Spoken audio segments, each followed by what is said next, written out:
Fala, gente linda do meu canal, chega mais para uma bela conversa sobre direito penal. Mas antes, não se esqueça, inscreva-se no nosso canal, compartilhe os nossos vídeos, comenta, dá aquele like e marca o sininho, porque toda vez que chegar vídeo novo, você vai ficar sabendo. Olá, minha amiga, meu amigo, você que está se preparando para o concurso da Polícia Militar do Piauí. Eu estou preparando um material bem resumido, mas justamente para te auxiliar nessa reta final. Muitas vezes nós ficamos um pouco angustiados, olhamos para trás, nos perguntamos se estudamos tudo, se aprendemos tudo. E esse material é exatamente como uma forma de resumo que eu estou reproduzindo em vídeo, mas se você quiser poderá extrair o áudio e ouvir para poder relembrar alguma coisa. Não espere aqui que a gente esgote cada tema, porque não dá tempo e ficaria enfadonho e cansativo. A ideia é facilitar um pouco da sua caminhada nessa reta final, nesse momento que faltam poucos dias, em que cresce a ansiedade, né? E a gente precisa controlar isso, ter um pouquinho de calma. Então a ideia é trazer esses temas com mais tranquilidade para você, tá bom? Tentando realçar os pontos mais altos dos temas e principalmente chamando a atenção para que você possa se tranquilizar nessa reta final, tá bom? Primeiro tema, a aplicação da lei penal no tempo. Lembre-se sempre, se estamos falando de lei penal no tempo, dois princípios fundamentais: princípio da legalidade, princípio da anterioridade. Não há crime sem lei anterior que o defina, nem pena sem prévia cominação legal. Esta é a exata redação do artigo 1º do Código Penal. O que você deve observar não é só essa redação, mas os desdobramentos, as consequências que a gente extrai desse dispositivo. A primeira é que, se só há crime com lei, não podemos criar crime com decreto, com portaria, com medida provisória, tá bom? 2. Se a lei deve ser anterior, significa que a lei penal ela é aplicada para o que vai acontecer durante a vigência. Em regra, presta bem atenção, regra, a lei penal não é aplicada ao que aconteceu no passado. E eu sei que nesse momento você está se perguntando assim, mas professor, mas não tem uma hipótese de aplicar a lei penal no passado, ou seja, não tem hipótese de retroatividade? Eu digo, tem, mas é exceção. Lembre-se que lá na Constituição nós observaremos a redação muito clara no artigo 5º de que a lei penal não retroage, ela não é aplicada aos fatos ocorridos no passado, salvo, aí sim, na exceção, salvo se beneficiar o réu. Se a lei penal de alguma maneira beneficiar, aí sim eu aplico ao que ocorreu no passado. Fora esta situação excepcional, eu não aplico. Então grave bem isso. Regra, a lei penal não retroage, salvo se beneficiar. E quando é que uma lei penal beneficia? Ela beneficia quando ela diminui pena, quando ela suaviza o processo da execução penal, lá na execução penal, por exemplo, facilitando a progressão de regime, a concessão de benefícios da execução penal, ou até mesmo quando deixa de considerar como crime. E aqui nós ingressamos num outro tema muito relevante, chamado abolitio criminis. Na abolitio criminis, fique muito atento, o que ocorre é que uma lei nova deixa de considerar crime uma conduta. Ocorre uma descriminalização. E tenha muito cuidado. Se o legislador apenas revoga o artigo, mas pega aquele conteúdo que estava aqui e joga em outro lugar da lei, isso não é abolitio criminis, porque não ocorreu a descriminalização. Eu só tirei de um lugar e levei para o outro. Foi o que aconteceu com o atentado violento ao pudor.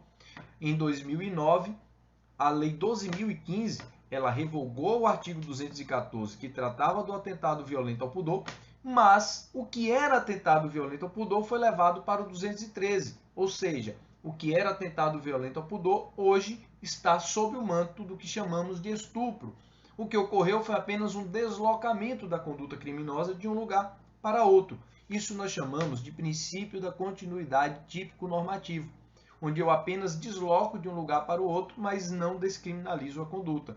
Então fique atento, porque isso não é abolício crimes, tá bom? Na abolício crimes, deixa de ser crime. Foi o que aconteceu, por exemplo, no crime de adultério, artigo 240 do Código Penal, quando ocorreu a revogação desse artigo e deixou de ser crime o adultério.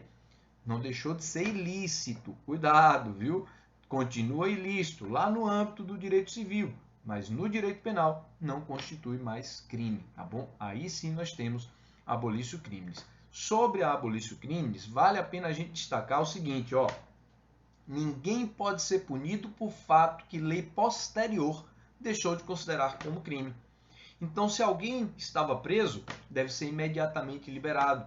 Se alguém está respondendo a um processo, deve ser extinto esse processo. Sabe por quê? Porque a abolício crimes grave ela é causa de extinção da punibilidade. E mais, para a gente fechar a abolício crimes, lembre-se de um detalhe fundamental. Em razão da abolício crimes, cessam todos os efeitos penais da sentença condenatória. Cuidado! As bancas de concurso adoram colocar que, em razão da abolício crimes, também cessam os efeitos civis. De jeito nenhum. Só cessam os efeitos penais, ou seja, aspectos relacionados com antecedentes, reincidência, o processo em si, a extinção da punibilidade, estas coisas. Agora, o dever de indenizar, isso não é do direito penal, isso é lá do direito civil, se tiver um dano moral, se tiver um prejuízo. Então fica ligado nisso aí também, tá bom? Ainda sobre a lei penal no tempo, três coisinhas que eu acho fundamentais. Lembre-se, qual é o momento do crime? Teoria da atividade. O momento do crime é o momento da conduta, o momento da ação ou omissão. Então eu aplico ao crime a lei vigente no momento em que acontece a conduta e não o resultado. Fica atento para esse detalhe. Mas aí surge um tema fundamental, a súmula 711 do STF. Crime continuado e crime permanente.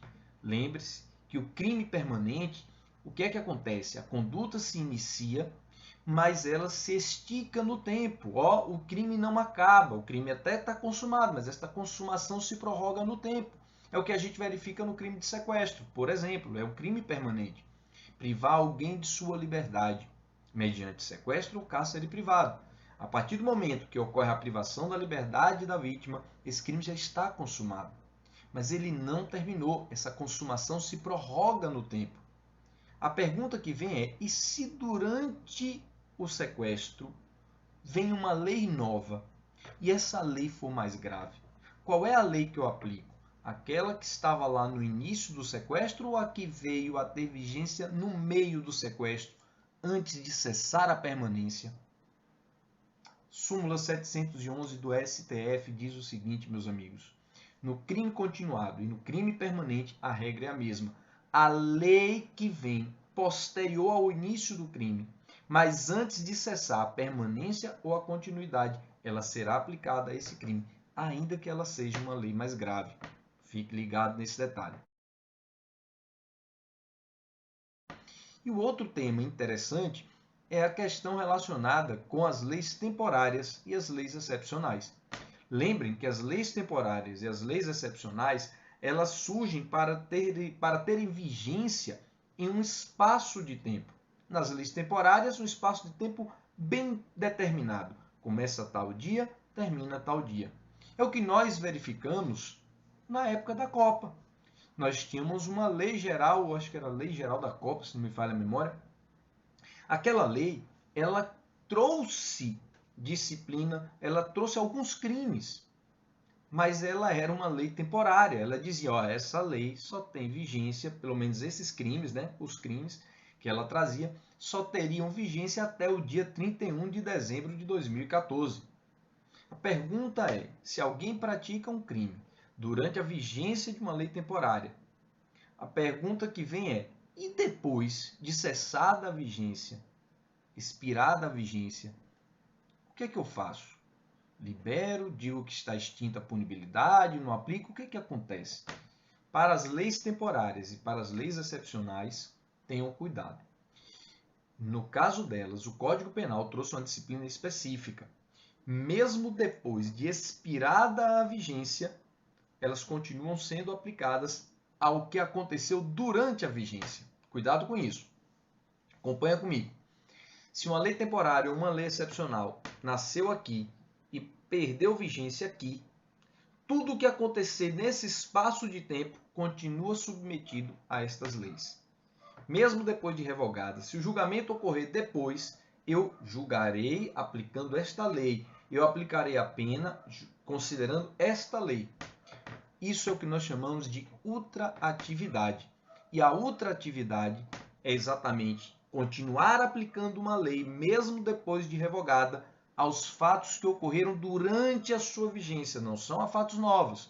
Isso acontece nas leis temporárias, isso acontece nas leis excepcionais e também na lei penal mais benéfica. Por que na lei penal mais benéfica? Porque na lei penal mais benéfica, se a que veio depois é mais severa, ela é ruim, ela não retroage. Então, o fato anterior continua abraçado com a lei mais benéfica. Então, fica ligado nisso aí. E para fechar, lembrei aqui de outra coisa. Combinação de leis penais. Lembrem, combinação de leis penais é pegar um pedaço de uma lei e um pedaço de outra e juntar. Isso é possível? De jeito nenhum. O STJ tem súmula dizendo que não se pode combinar leis penais. Ou se aplica uma integralmente ou a outra integralmente.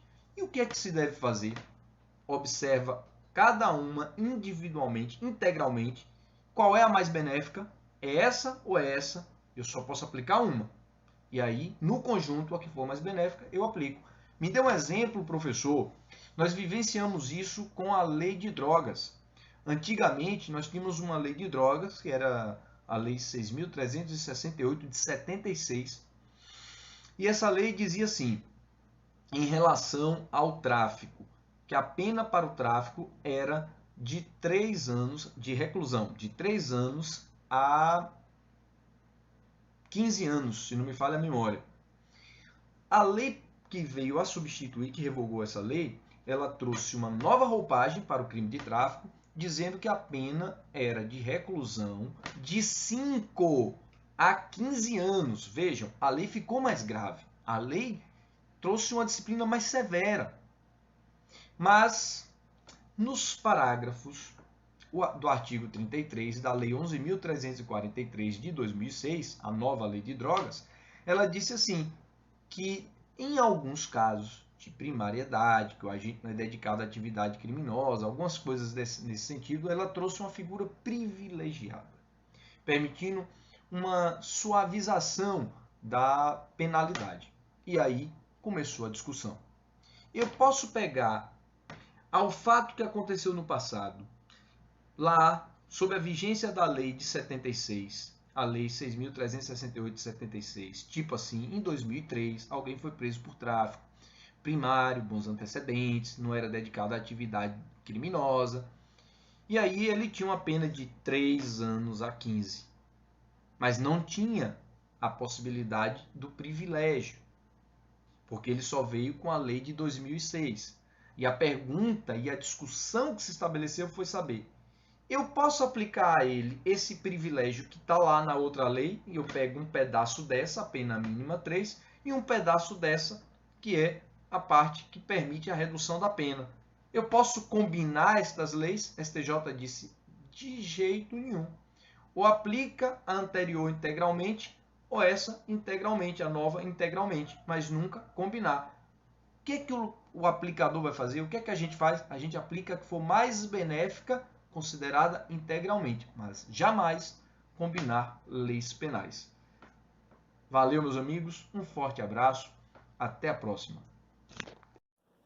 E não se esqueça de se inscrever no nosso canal, compartilhar os nossos vídeos, comentar, dar aquele like e marcar o sininho, porque toda vez que chegar vídeo novo, você vai ficar sabendo.